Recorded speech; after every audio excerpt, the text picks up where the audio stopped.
Hola, ¿qué tal? ¿Cómo están? En este video vamos a estar viendo algunas consideraciones generales de cómo citar en normas APA. Digo consideraciones generales porque el manual de APA, al menos la sexta edición, que es la que está vigente, de unas 300 páginas. Nosotros nos vamos a concentrar en algunas cosas que son puntuales y que nos van a servir para citar en un artículo de carácter científico o de carácter académico. Les voy a compartir la pantalla, una presentación que nos va a ir guiando y que me va a resultar útil para explicar esto mismo que les anuncié anteriormente.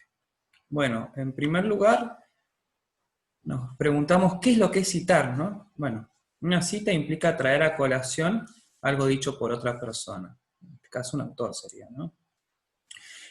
Un autor de un libro, un autor de un artículo, un autor que aparece en una nota periodística, es algo que efectivamente ha sido dicho o ha sido pronunciado por otra persona, ideas, conceptos, estrategias metodológicas, etcétera, que a mí me resultan útiles, esto es muy importante, que los argumentos de ese otro, de esa otra autora, me resultan útiles para argumentar mi propio escrito con mis propios objetivos, ¿no? Para mis propios objetivos.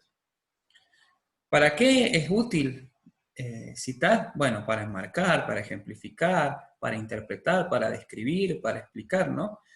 Las voces de esos otros autores hablan a través de nosotros, ¿no? A veces de manera textual, a veces parafraseando, ya vamos a ver qué significa esto, o trayendo a colación las ideas. Es importante que nos preguntemos la importancia, justamente, y el sentido que tiene trabajar con esos autores.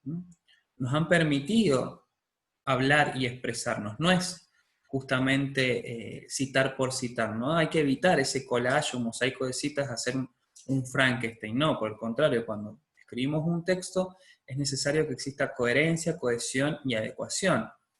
No solo el uso correcto de conectores, por ejemplo, si digo en primer lugar, después en el siguiente párrafo voy a hablar en un segundo lugar, y puedo dar un tercer lugar, un finalmente, etc.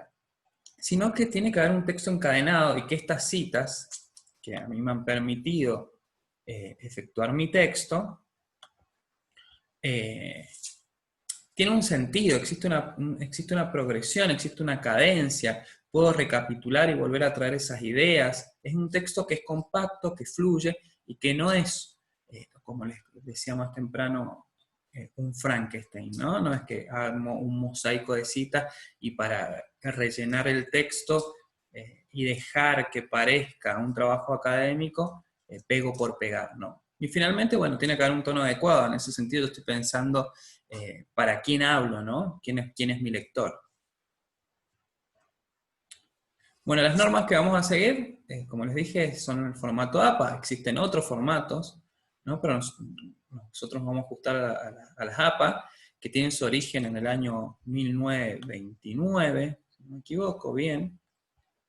Viene de la rama de la psicología y es un formato y un conjunto de reglas muy utilizado a nivel internacional, ¿no? Es uno de los estándares más aceptados. La última versión es la que corresponde a la sexta edición. En otro video voy a explicar cómo podemos trabajar con comandos de Word para citar directamente según las normas APA de sexta edición. Vamos a ver los tipos de citas que podemos tener. En primer lugar, citas en el texto. En segundo lugar, citas en el apartado de referencias bibliográficas, en el cuerpo del texto y al final en las referencias bibliográficas. En el texto, el orden que se sigue es indicar entre paréntesis el apellido del autor, el año del libro de la publicación, puede ser un artículo, y las páginas en el caso de que sea un trecho textual. Estas son las citas directas. Ya vamos a ver que también podemos indicar antes el autor y al final del trecho el año y las páginas. Después en las citas en el texto, además de las directas, tenemos las indirectas o remisiones, que es utilizar ideas o parafrasear. Parafrasear es decir, digamos, con mis palabras, no están así, ¿no? Porque existe también una reelaboración ya vamos a ver que no implica buscar sinónimos o decir lo mismo, o prácticamente lo mismo de otra forma muy, muy parecida, ¿no? Sino que implica justamente, como les digo, una reinterpretación y una exposición que es propia, pero que está inspirada en lo dicho por otra persona. Bueno, y después vamos a ver finalmente las citas en el apartado de referencia bibliográfica. Entonces, citas en el texto tenemos las citas directas, que es un trecho textual, y las citas indirectas, que es el parafraseo. Vamos a la cita directa. Como les dije, al final de la cita señalar entre paréntesis autor, año y página. Antes de la página tengo que incluir 2 puntos. ¿Qué consideraciones tenemos que tener en cuenta acá? La extensión de esa cita puede ser breve, es menor a 4 líneas.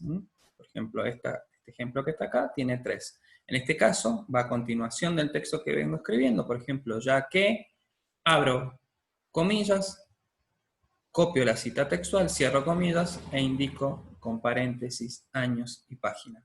Si es extensa, es mayor a 4 líneas, no lleva comillas. Voy a hacer un espaciado, va en el párrafo, en un párrafo aparte, con una sangría de 5 espacios, en ambos márgenes puedo reducir un punto el tamaño de la letra, y finalmente indico autor, año y páginas. Fíjense, acá hay una comilla de 5 y acá hay una comilla de 5.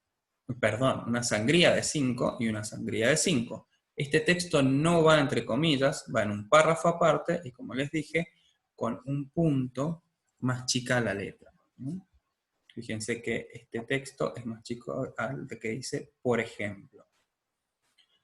Bien, ¿qué cuestiones podemos ver acá, más allá de lo que estamos trabajando? Fíjense que acá hay un autor que es un organismo oficial, ¿no? El Ministerio de Turismo de la Nación.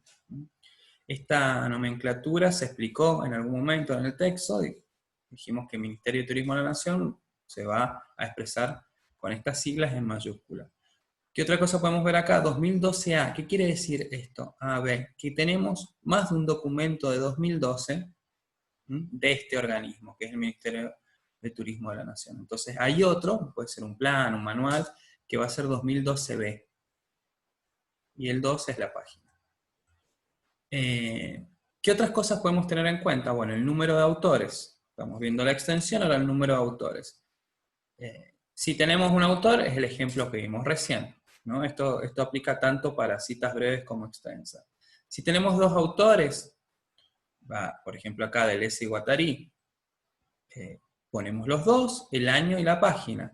Pero si es de 3 o más autores, va a ir el apellido del primer autor, seguido de la leyenda et al, que significa y otros, ¿no? El año y la página. Acá hay dos páginas. Esto suele pasar, quiere decir que el párrafo que copiamos, que trajimos a colación, empieza en una página y termina en otra. En ese caso hay que indicar las 2. Vamos a las citas indirectas o parafraseo.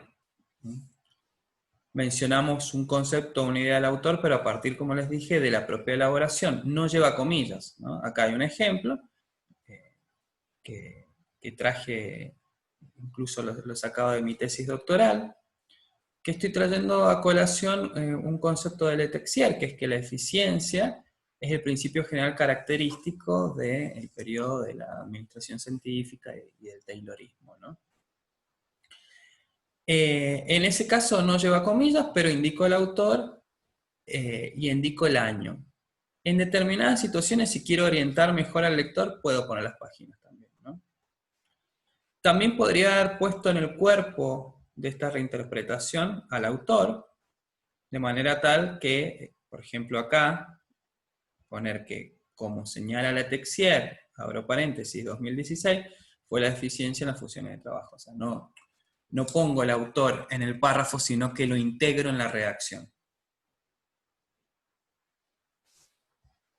Tengamos en cuenta eso. En otro video que voy a hacer, que es cómo evitar el plagio, explico cómo no se debe parafrasear. Finalmente, las citas al finalizar el texto. Tenemos 2 tipos de publicaciones. Las que son no periódicas, que puede ser un libro o un capítulo de un libro, y las periódicas, que son artículos o revistas científicas. ¿Cuál es el orden que deben llevar las publicaciones no periódicas? Bueno, apellido del autor, inicial del primer nombre, fecha de publicación, fíjense acá en el ejemplo que traigo a colación de Foucault, entre corchetes he puesto la primera edición, el año de la primera edición, eso se puede hacer también.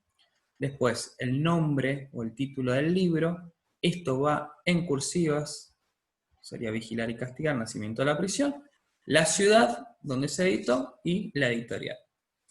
Capítulo del libro, igual, con la diferencia que hay que agregar el nombre o el título del capítulo, en este caso de Manovich sería ¿qué son los nuevos medios? En este caso se mantiene la tipografía tal cual, no va en cursivas, sino de manera regular, pero el nombre del libro que voy a agregar en el lenguaje de los nuevos medios sí va en cursiva. Y entre paréntesis, al finalizar, indico las páginas en las que empieza y en la que termina el capítulo del libro con el que trabajé. Después el resto es lo mismo. Para el caso de las publicaciones periódicas, es decir, un artículo de revista científica, lo mismo, el título del artículo no lleva cursivas, pero el título de la revista sí. ¿Qué cosas agregamos acá? Bueno, el volumen, el número y las páginas. El volumen de la publicación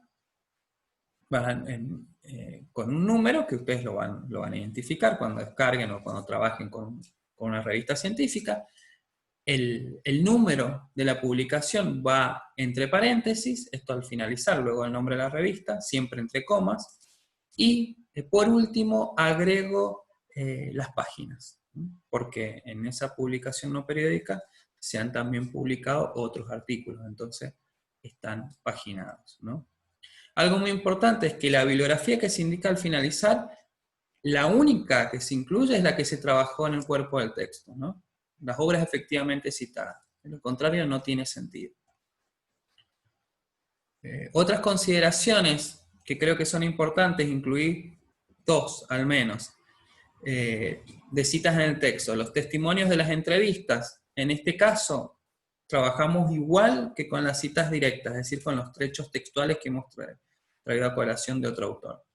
Si es menos de 4 líneas, va en el cuerpo del texto entre comillas. Si es más de 4 líneas, párrafo aparte, con la sangría de 5 y con la disminución del tamaño de la letra, pero al finalizar el trecho, sea corto o extenso, es decir, menos de 4 líneas, más de 4 líneas, tengo que poner conversación personal, acá he puesto conversación personal, pero es conversación personal, el mes y el año en que la mantuve. Por ejemplo, conversación personal, mayo de 2020. Eso es muy importante.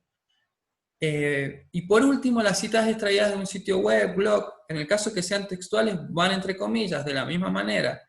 ¿Qué recomiendo hacer cuando trabajamos con este tipo de citas? Una vez que terminamos el trecho que hemos copiado, abrimos una nota al pie e indicamos la siguiente leyenda. Disponible en línea en el sitio web de donde lo sacamos y la última fecha de conexión. Supongamos que 6 de mayo del 2020.